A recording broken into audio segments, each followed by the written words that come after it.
Welcome to Simplified UPSC by PPP, where we listen, learn, and grow together. Detailed lecture notes in English and Hindi, plus practice questions for prelims and mains, only on our Telegram channel. Link in description. Like and subscribe for more. Simplified UPSC by PPP में आपका स्वागत है। आज हम NCERT कक्षा 12 भूगोल की किताब भारत, लोग और अर्थव्यवस्था के अध्याय 9 में अंदर उतर रहे हैं। ये अध्याय है भारतीय संदर्भ में नियोजन और सतत विकास, यानी planning and sustainable development in Indian context पर। और ये यूपीएससी परीक्षा, खासकर जीएस पेपर 3 के लिहाज से काफी अहमियत रखता है। बिल्कुल। और आज हम सिर्फ चैप्टर का सार नहीं देखेंगे, बल्कि इसके जो कोर कॉन्सेप्ट्स है ना, उनको यूपीएससी पर्सपेक्टिव से समझने की कोशिश करेंगे। हाँ, हम देखेंगे कि भारत में ये प्लानिंग के तरीके कैसे विकसित हुए हैं, क्यों कुछ इलाके पिछड़ा जाते हैं, और कैसे प्लानिंग इस रीजनल इम्बैलेंस को, मतलब क्षेत्रीय संतुलन को एड्रेस करने की कोशिश करता है। और सतत विकास और सतत विकास यानी सस्टेनेबल डेवलपमेंट की जरूरत क्यों पड़ी, इसे भी समझेंगे। और इसके लिए भारमर और Indira Gandhi canal command area की जो केस स्टडीज है ना, वो बहुत अच्छी हैं। बिल्कुल। और जैसा आपने कहा यूपीएससी पर्सपेक्टिव जरूरी है, तो हम रेलेवेंट प्रीवियस ईयर क्वेश्चंस यानी पीवाईक्यूज को भी अपनी बातचीत में शामिल करेंगे। तो चलिए इस महत्वपूर्ण अध्याय के जरूरी पहलुओं को समझने की कोशिश करते हैं जी। सबसे पहले ये नियोजन या प्लानिंग, मतलब इसकी जरूरत क्यों पड़ती है भारत जैसे विशाल और विविध देश में। देखिए, भारत की विशालता और विविधता को देखते हुए, और खासकर आजादी के बाद विकास की जो तीव्र जरूरत थी, उसको महसूस करते हुए एक सोची समझी रणनीति यानी प्लानिंग बहुत जरूरी हो गया था। हाँ। शुरू में 2 मुख्य अप्रोचेस सामने आए। पहला था सेक्टोरल प्लानिंग। अच्छा। इसमें अर्थव्यवस्था के अलग अलग सेक्टर्स जैसे कि कृषि, उद्योग, ऊर्जा, परिवहन, इनके लिए लक्ष्य तय किए जाते थे और उनके विकास के लिए कार्यक्रम बनते थे। यानी ये एक तरह से टॉप डाउन अप्रोच हुआ है ना, जिसमें अलग अलग मिनिस्ट्रीज अपने अपने सेक्टर के लिए योजनाएं बनाती थी। हाँ, कह सकते हैं। लेकिन क्या इससे देश के सभी हिस्सों का बराबर विकास हो पाया? मुझे लगता है शायद नहीं। यहीं पे दूसरा अप्रोच रीजनल प्लानिंग महत्वपूर्ण हो जाता है। जल्द ही ये महसूस किया गया कि भाई, देश के सभी क्षेत्रों में विकास एक जैसा नहीं हो रहा है। हाँ। कुछ इलाके तेजी से आगे बढ़ रहे थे, जबकि कुछ पिछड़ते जा रहे थे। इसी क्षेत्रीय असमानता, मतलब रीजनल इम्बैलेंसेस को कम करने के लिए रीजनल प्लानिंग पर जोर दिया गया। इसमें किसी पिछड़े हुए क्षेत्र विशेष के विकास पर ध्यान केंद्रित किया जाता है। और ये काम पहले कौन करता था? Planning commission. हाँ, ऐतिहासिक रूप से ये काम प्लानिंग कमीशन को सौंपा गया था। ये 1950 में बना एक गैर संवैधानिक निकाय था, जिसके अध्यक्ष प्रधानमंत्री होते थे, और ये योजनाएं मुख्यतः 5 ईयर प्लान्स के जरिए लागू की जाती थीं। अच्छा। हालांकि अब इसकी जगह 2015 से नीति आयोग ने ले ली है, जो एक थिंक टैंक के रूप में काम करता है। ठीक है, तो ये समझना जरूरी है कि सेक्टरल और रीजनल प्लानिंग दोनों की अपनी जगह है, लेकिन रीजनल इम्बैलेंसेस को एड्रेस करना एक बड़ी चुनौती रही है शुरू से ही। बिल्कुल। तो इसी चुनौती से निपटने के लिए क्या कोई खास रणनीति अपनाई गई? हाँ, रीजनल इम्बैलेंसेस को एड्रेस करने के लिए टारगेट एरिया प्लानिंग का कॉन्सेप्ट सामने आया। Target area planning. जी। इसका मकसद था उन क्षेत्रों पर विशेष ध्यान देना जो भौगोलिक या ऐतिहासिक कारणों से पिछड़ गए थे। कई बार ऐसा भी होता है कि संसाधन तो होते हैं, पर वो क्षेत्र पिछड़ा रह जाता है क्योंकि वहां जरूरी तकनीक या निवेश नहीं पहुंच पाता। तो ये टारगेट एरिया प्लानिंग के तहत किस तरह के कार्यक्रम शुरू हुए? कुछ उदाहरण? हाँ, प्लानिंग कमीशन ने जब देखा कि ये क्षेत्रीय असंतुलन बढ़ रहा है, तो उन्होंने टारगेट एरिया और टारगेट ग्रुप अप्रोचेस अपनाए। टारगेट एरिया के तहत जैसे कमांड एरिया डेवलपमेंट प्रोग्राम था, desert development programme, hill area development programme. अच्छा। और एक बहुत महत्वपूर्ण कार्यक्रम था ड्रॉट प्रोन एरिया प्रोग्राम, यानी डीपीएपी। डीपीएपी? हाँ, सुना है इसके बारे में। और टारगेट ग्रुप में small farmers development agency SFDA जैसे कार्यक्रम थे। फिर 8वीं पंचवर्षीय योजना में पहाड़ी क्षेत्रों, उत्तर पूर्वी राज्यों, जनजातीय क्षेत्रों के लिए विशेष कार्यक्रम बने। इस डीपीएपी यानी सूखा प्रवण क्षेत्र कार्यक्रम के बारे में थोड़ा और बताइए। किन इलाकों पर फोकस था इसका और क्या उद्देश्य थे इसके? डीपीएपी जो है वो 5वीं पंचवर्षीय योजना में शुरू हुआ था। इसका मुख्य उद्देश्य था सूखा प्रवण क्षेत्रों में पर्यावरण संतुलन बहाल करना और साथ ही लोगों को रोजगार देना। इसमें सिंचाई परियोजनाओं का विकास, भूमि विकास कार्यक्रम, वनीकरण यानी एफोरेस्टेशन, चारागाह विकास यानी पैस्चर डेवलपमेंट, और जो बुनियादी ग्रामीण ढांचा है जैसे बिजली, सड़कें, बाजार, ऋण सुविधाएं, इन सब का विकास शामिल था। मुख्य फोकस उन क्षेत्रों पर था जहां सूखे की समस्या बहुत गंभीर थी। और ये क्षेत्र भारत में कहाँ-कहाँ केंद्रित हैं? मतलब कहाँ ज्यादा मिलते हैं ऐसे क्षेत्र? देखिए, प्लानिंग कमीशन ने 1967 में 67 जिलों को सूखा प्रवण माना था। अच्छा, 67 जिले। हाँ, मोटे तौर पर अगर देखें तो ये क्षेत्र राजस्थान, गुजरात, पश्चिमी मध्य प्रदेश, महाराष्ट्र का मराठावाड़ा क्षेत्र, आंध्र प्रदेश का रायलसीमा और तेलंगाना पठार, कर्नाटक पठार और तमिलनाडु के जो अंदरूनी पठारी हिस्से हैं वहां फैले हुए हैं। काफी बड़ा इलाका है ये तो। हाँ, बिल्कुल। हालांकि पंजाब, हरियाणा और उत्तरी राजस्थान के कुछ सूखा प्रवण इलाके सिंचाई के विस्तार से काफी हद तक मतलब अब सुरक्षित हो गए हैं। डीपीएपी का लक्ष्य यही था कि इन क्षेत्रों में भूमि, जल और मानव संसाधनों का बेहतर प्रबंधन करके सूखे के असर को कम किया जाए। तो ये डीपीएपी एक उदाहरण हुआ टारगेट एरिया प्लानिंग का। क्या जनजातीय क्षेत्रों के विकास के लिए भी इसी तरह का कोई लक्षित कार्यक्रम था? क्योंकि वो भी अक्सर पिछड़े रह जाते हैं। बिल्कुल। जनजातीय क्षेत्रों के पिछड़ेपन को दूर करने और उन्हें विकास की मुख्य धारा से जोड़ने के लिए इंटीग्रेटेड ट्राइबल डेवलपमेंट प्रोजेक्ट्स यानी आईटीडीपी शुरू किए गए। आईटीडीपी? हाँ, और इसे समझने के लिए हिमाचल प्रदेश के चंबा जिले में भरमौर जनजातीय क्षेत्र की केस स्टडी बहुत महत्वपूर्ण है। भरमौर, हाँ, ये हिमाचल का काफी दुर्गम इलाका माना जाता है ना। यहाँ की क्या खासियत है, क्या खास बात है इस इलाके की? हाँ, भरमौर क्षेत्र, जिसमें भरमौर और होली तहसीलें आती हैं, ये 21 नवंबर 1975 से एक अधिसूचित जनजातीय क्षेत्र है, मतलब नोटिफाइड ट्राइबल एरिया है। अच्छा। यहाँ मुख्य रूप से गद्दी यानी गद्दी जनजाति रहती है, जो अपनी एक खास पहचान के लिए जानी जाती है। ये लोग ऋतु प्रवास यानी ट्रांसह्यूमन्स करते हैं। ट्रांसह्यूमन्स मतलब मौसम के हिसाब से जगह बदलना। गर्मियों में अपने पशुओं, खासकर भेड़ बकरियों के साथ पहाड़ों की ऊंचाई पर चले जाते हैं और सर्दियों में वापस घाटियों में उतर आते हैं। अच्छा, मौसमी प्रवास। हाँ, बिल्कुल। और इनकी अपनी बोली है गद्याली। और भौगोलिक रूप से ये इलाका कैसा है? पहाड़ी होगा, जाहिर है। हाँ, ये क्षेत्र पीर पंजाल और धौलाधार पर्वत श्रृंखलाओं के बीच में स्थित है। रावी नदी और उसकी सहायक नदियां बुढ़िल और तुंदाहिन यहाँ गहरी घाटियां बनाती हैं, और इन घाटियों ने इलाके को होली, खनी, कुगुती और तुंदाहा जैसे अलग अलग क्षेत्रों में बांटा हुआ है। यहाँ की जलवायु काफी कठोर है। सर्दियों में भारी बर्फबारी होती है, कम संसाधन और नाजुक पर्यावरण, फ्रैजाइल एनवायरनमेंट जिसे कहते हैं, उसके कारण ये ऐतिहासिक रूप से हिमाचल के सबसे पिछड़े इलाकों में रहा है। 2001 में जनसंख्या घनत्व में सोचिए, महज 20 व्यक्ति प्रति वर्ग किलोमीटर था। बहुत कम। तो इस पिछड़ेपन को दूर करने के लिए आईटीडीपी के तहत क्या कदम उठाए गए, क्या किया गया वहां? 1974 में 5वीं पंचवर्षीय योजना के तहत यहां आईटीडीपी शुरू किया गया। मुख्य उद्देश्य था गद्दी समुदाय का जीवन स्तर सुधारना और भरमौर और हिमाचल के बाकी हिस्सों के बीच जो विकास का अंतर था उसे कम करना। प्राथमिकताएं क्या थीं? प्राथमिकता दी गई परिवहन और संचार, कृषि और उससे जुड़ी गतिविधियां और सामाजिक सेवाएं जैसे स्कूल, स्वास्थ्य केंद्र, पीने का पानी, बिजली, इन सब के विकास पर। और इसका असर क्या हुआ? क्या जमीनी स्तर पर कुछ बदलाव दिखा? निश्चित रूप से बदलाव आया। सबसे बड़ा असर तो बुनियादी ढांचा, इंफ्रास्ट्रक्चर पर पड़ा।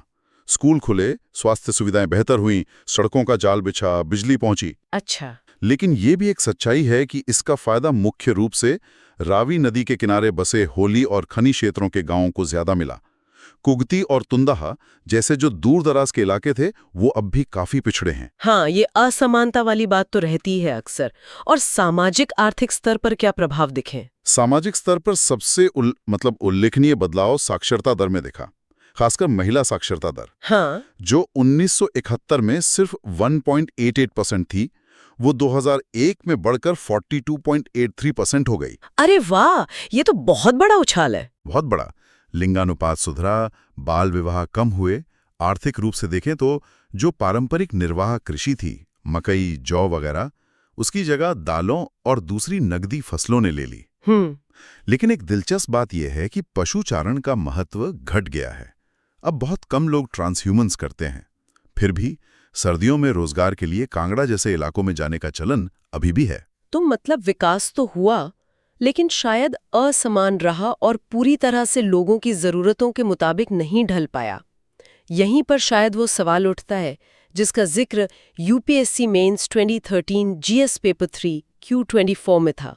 मुझे याद आ रहा है। हाँ, बताइए। सवाल था कि भारतीय संविधान के आर्टिकल 244 और 5th शेड्यूल के प्रावधानों को ठीक से लागू न करने का लेफ्ट विंग एक्सट्रीमिज्म LWE के विकास पर क्या असर पड़ा है।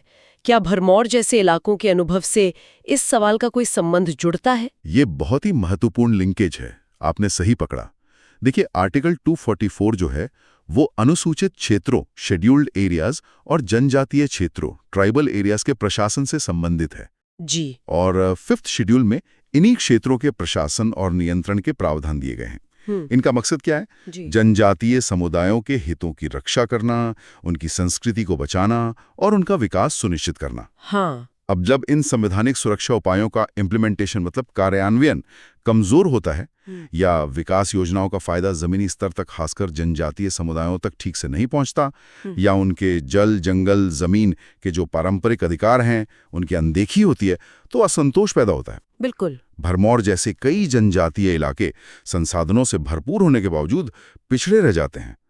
इसी डेवलपमेंट डेफिसिट और असंतोष का फायदा उठाकर LWE जैसी समस्याएं पनपती हैं। ये सीधा GS3 इंटरनल सिक्योरिटी का मुद्दा बन जाता है।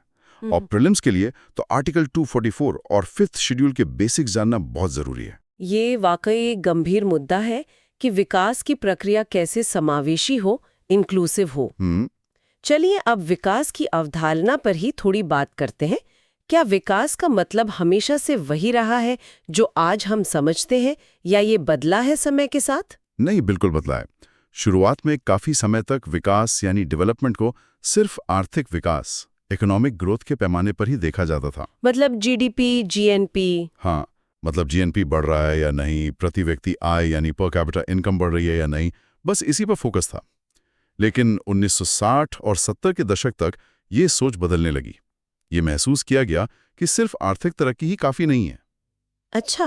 विकास का मतलब लोगों का कल्याण यानी वेलबींग भी है, जिसमें स्वास्थ्य, शिक्षा, अवसरों की समानता, राजनीतिक और नागरिक अधिकार ये सब शामिल है। और इसी बदली हुई सोच से फिर सतत विकास यानी सस्टेनेबल डेवलपमेंट का विचार उभरा होगा? बिल्कुल।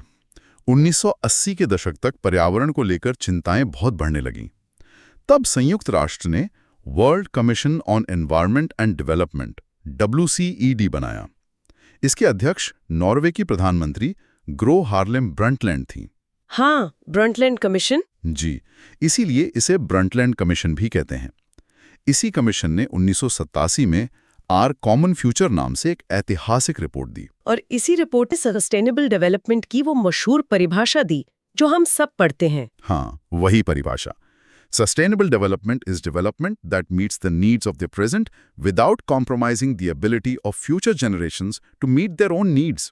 मतलब ऐसा विकास, यानी ऐसा विकास जो आज की पीढ़ी की जरूरतें पूरी करे, लेकिन आने वाली पीढ़ियों की अपनी जरूरतें पूरी करने की क्षमता से कोई समझौता ना करे। हाँ। इसका सीधा मतलब है कि हमें संसाधनों का इस्तेमाल जिम्मेदारी से करना होगा ताकि वो भविष्य के लिए भी बचे रहें। इसमें 3 चीजें जरूरी हैं: पर्यावरण संरक्षण, सामाजिक समानता और आर्थिक व्यवहार्यता यानी इकोनॉमिक वायबिलिटी। इन तीनों का संतुलन साधना जरूरी है। ये गांधी जी के विचारों से भी काफी मिलता जुलता लगता है ना, प्रकृति के साथ संतुलन। हाँ, बिल्कुल, जो प्रकृति के साथ संतुलन और सादगी पर जोर देते थे। इस सस्टेनेबल डेवलपमेंट के सिद्धांत को अमल में लाने की चुनौतियां क्या हैं, इसे समझने के लिए शायद इंदिरा गांधी कनाल कमांड एरिया की केस स्टडी बहुत मददगार होगी। ये तो भारत की सबसे बड़ी नहर परियोजनाओं में से एक है। हाँ, बिल्कुल सही। इससे पहले राजस्थान नहर कहते थे। ये पंजाब में सतलुज और ब्यास नदियों के संगम पर बने हरी के बैराज यानी हरी के बराज से निकलती है। हरी के बैराज से? जी। और राजस्थान के थार मरुस्थल यानी थार डेजर्ट के सूखे इलाकों तक पानी पहुंचाती है। ये नहर मुख्य रूप से उत्तर पश्चिमी राजस्थान के गंगानगर, हनुमानगढ़, बीकानेर, जैसलमेर जैसे जिलों से गुजरती है। काफी लंबी होगी ये। हाँ, इसकी कुल नियोजित लंबाई 9060 किलोमीटर है और ये लगभग 19.63 लाख हेक्टेयर कृषि योग्य कमांड क्षेत्र यानी कल्चरेबल कमांड एरिया को सिंचित करने के लिए बनाई गई है। इसमें ज्यादातर पानी गुरुत्वाकर्षण यानी फ्लो सिस्टम से और कुछ लिफ्ट सिस्टम से पहुंचाया जाता है। इसका निर्माण तो काफी पहले शुरू हो गया था शायद। हाँ, 2 चरणों यानी स्टेजेस में हुआ। स्टेज 1 जिसमें गंगानगर, हनुमानगढ़ और उत्तरी बीकानेर का इलाका आता है, वहां सिंचाई 1960 के दशक में ही शुरू हो गई थी। अच्छा। और स्टेज 2, जिसमें बीकानेर, जैसलमेर, बाड़मेर, जोधपुर, नागौर, चूरू जिले आते हैं, वहां पानी 1980 के दशक के मध्य में पहुंचा। और इस नहर ने इलाके की तस्वीर कैसे बदली? जाहिर है पानी आने से तो बहुत कुछ बदला होगा। रेगिस्तान में पानी पहुंचना बड़ी बात है। बिल्कुल। इसमें क्षेत्र की पारिस्थितिकी यानी इकोलॉजी, अर्थव्यवस्था यानी इकोनॉमी और समाज यानी सोसाइटी, तीनों पर गहरा असर डाला है। सकारात्मक प्रभाव क्या रहे? सकारात्मक प्रभाव देखें तो कमांड एरिया डेवलपमेंट यानी CAD प्रोग्राम के तहत जो वनीकरण यानी एफॉरेस्टेशन और चारागाह विकास यानी पास्चर डेवलपमेंट हुआ, उससे मिट्टी में नमी बनी, इलाका हरा भरा हुआ। हाँ। हवा से होने वाला मिट्टी का कटाव यानी विंड एरोजन कम हुआ और नहरों में गाद यानी सिल्टेशन भी घटी। ये सब बड़े फायदे हुए। और खेती पर क्या असर पड़ा? फसलें बदली होंगी। खेती में तो जैसे क्रांति आ गई। सिंचित क्षेत्र यानी कल्टीवेटेड एरिया और फसल गहनता यानी क्रॉपिंग इंटेंसिटी दोनों बढ़ गए। पहले जहां कम पानी वाली फसलें होती थीं, जैसे चना, बाजरा, ज्वार, अब उनकी जगह ज्यादा पानी चाहने वाली फसलें जैसे गेहूं, कपास, मूंगफली और यहां तक कि चावल भी उगाया जाने लगा। चावल भी रेगिस्तान में? हाँ, इससे कृषि और पशुधन उत्पादकता में जबरदस्त वृद्धि हुई। ये सुनने में तो एक बहुत बड़ी सफलता की कहानी लगती है। मतलब रेगिस्तान को हरा भरा कर दिया। लेकिन क्या इसका कोई दूसरा पहलू भी है? इतनी गहन सिंचाई, इंटेंसिव इरिगेशन का पर्यावरण पर कोई नकारात्मक असर नहीं हुआ? यही इस केस स्टडी का क्रिटिकल पॉइंट है। सफलता के साथ साथ गंभीर पर्यावरणीय समस्याएं भी पैदा हुई। जैसे कि पानी के अत्यधिक और कह सकते हैं अविवेकपूर्ण उपयोग से बड़े पैमाने पर जल भराव यानी वाटर लॉगिंग और मिट्टी में लवणता, क्षारीयता यानी सॉइल सैलिनिटी, अल्कालिनिटी की समस्या खड़ी हो गई है। ओहो। ये न केवल पर्यावरण के लिए नुकसानदेह है, बल्कि लंबे समय में उसी कृषि उत्पादकता को भी खत्म कर सकती है, जिसकी वजह से ये नहर बनी थी। ये कृषि की स्थिरता यानी सस्टेनेबिलिटी ऑफ एग्रीकल्चर पर एक बड़ा सवालिया निशान है। तो फिर इस इलाके में सतत विकास कैसे सुनिश्चित किया जा सकता है? मतलब अब क्या उपाय सोचे गए हैं या करने चाहिए? कई उपाय सुझाए गए हैं जिन्हें सख्ती से लागू करने की जरूरत है। पहला तो ये कि जल प्रबंधन नीति यानी वाटर मैनेजमेंट पॉलिसी का कठोर कार्यान्वयन हो। देखिए, इस नहर का उद्देश्य मूल रूप से सुरक्षात्मक सिंचाई यानी प्रोटेक्टिव इरिगेशन देना था, न कि व्यापक सिंचाई यानी एक्सटेंसिव इरिगेशन कि हर खेत में जरूरत से ज्यादा पानी दे दो। अच्छा, ये अंतर है। हाँ। दूसरा, किसानों को ज्यादा पानी वाली फसलें जैसे चावल या गन्ना उगाने से हतोत्साहित करना चाहिए और कम पानी वाली फसलें या बागवानी फसलें जैसे खट्टे फल वगैरह उगाने के लिए प्रेरित करना चाहिए। और पानी के बेहतर इस्तेमाल के लिए, मतलब बर्बादी रोकने के लिए क्या किया जा सकता है? उसके लिए जो कमांड एरिया डेवलपमेंट यानी CAD के तहत कार्यक्रम है, जैसे खेतों को समतल करना यानी लैंड लेवलिंग, पानी की नालियों को पक्का करना यानी लाइनिंग ऑफ वाटर कोर्सेस, और सबसे महत्वपूर्ण वाराबंदी। वाराबंदी ये क्या है? वारबंदी मतलब पानी का बारी बारी से समान वितरण सुनिश्चित करना। हर किसान को उसकी बारी आने पर निश्चित मात्रा में पानी मिले। अच्छा, रोटेशन से। हाँ, रोटेशन से। तो इन सबको प्रभावी ढंग से लागू करना होगा ताकि पानी की बर्बादी रुके, और जिन इलाकों में जल भराव और लवणता की समस्या हो गई है, उन्हें सुधारने यानी रिक्लेमेशन के लिए विशेष प्रयास करने होंगे। इसके अलावा भी कुछ करने की जरूरत है? हाँ, देखिए, सिर्फ तकनीकी उपाय काफी नहीं है। इको डेवलपमेंट पर जोर देना होगा, जैसे वनीकरण, आश्रय पट्टी रोपण यानी शेल्टर बेल्ट प्लांटेशन, चारागाह विकास, ताकि भूमि क्षरण यानी लैंड डिग्रेडेशन रुके। और आखिरकार अर्थव्यवस्था को सिर्फ कृषि पर निर्भर रखने के बजाय पशुपालन और अन्य क्षेत्रों में भी विविधता लाने की जरूरत है, ताकि जमीन और पानी पर दबाव कम हो सके। संक्षेप में कहें तो पानी का कुशल उपयोग और पर्यावरण का ध्यान रखना ही इस क्षेत्र के सतत विकास की कुंजी है। बिल्कुल। चलिए अब इस पूरी चर्चा के मुख्य टेकअवेज को समराइज करते हैं। पहले प्रीलिम्स के लिहाज से। Okay, right. So for prelims, aspirants should definitely keep these in mind. Key terms: sectoral planning, regional planning, target area planning, drought-prone area program (DPAP), integrated tribal development project (ITDP), Gaddi tribe, transhumance, sustainable development, Brundtland Commission report, Our Common Future 1987, command area development (CAD), waterlogging, soil salinity, Warabandi, rotational water supply, Planning Commission, Niti Aayog, 5-year plans, Article 244, 5th Schedule, Culturable Command Area, CCA, Flow System, Lift System, Protective Irrigation, Extensive Irrigation. जी। ठीक है. Locations, Bharmor region, specifically in Chamba district, Himachal Pradesh. Remember the areas like Holi, Khani, Kugti, Tundahem. Indira Gandhi Canal Command Area, mainly northwest Rajasthan, districts like Ganganagar, Hanumangarh, Bikaner, Jaisalmer, Arki, Pirpanjal Range, Dhauladhar Range, Ravi River and its tributaries, Budil, Tundahen, Harike Biraj in Punjab. Also have a general idea of the drought-prone areas spread across Rajasthan, Gujarat, Western MP, Marathwada, Rayalaseema, Telangana, Karnataka Plateau, and interior Tamil Nadu. ठीक है। And for mains, what are the key analytical arguments to focus on? Right. For mains, the core arguments to build upon are arguments. Firstly, planning in India evolved moving from purely sectoral to incorporating regional approaches, specifically to tackle developmental needs and reduce those stark imbalances. But the effectiveness always hinges on implementation and whether the benefits actually reach the intended people. हाँ, ये implementation gap वाली बात। Exactly. Secondly, targeted programs like ITDP are undeniably crucial for tribal development. We saw the positive impacts, especially on social indicators like female literacy in Bharmor. But they often suffer from uneven distribution of benefits. Infrastructure, for instance, might not reach remote areas like Kukti and Tunda. And balancing traditional livelihoods with modern development is a persistent challenge. Thirdly, sustainable development isn't just an environmental buzzword. It demands a fundamental shift from chasing only economic growth to a balanced approach. That means integrating economic viability, social equity, and environmental protection. Prudent resource management is key, thinking about both present and future generations. बिल्कुल। Fourth, large projects like the Indira Gandhi Canal showcase the immense potential for transforming regions, greening deserts, boosting agriculture. But they also starkly highlight the severe risks, waterlogging, salinity, if planning, water management, and eco-development aren't rigorously implemented. This really questions the long-term sustainability. हाँ, ये एक दोधारी तलवार जैसा है। Precisely.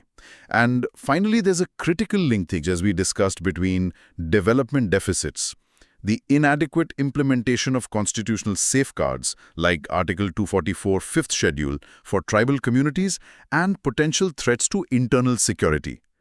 Think about the factors contributing to left-wing extremism. This directly connects to GS3. बहुत महत्वपूर्ण points हैं ये मेंस के लिए।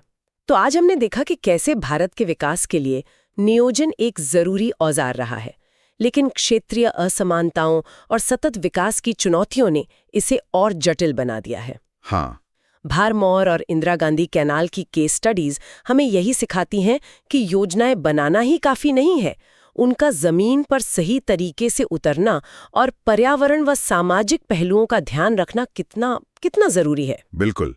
विकास का रास्ता सीधा नहीं होता, उसमें उतार चढ़ाव आते हैं।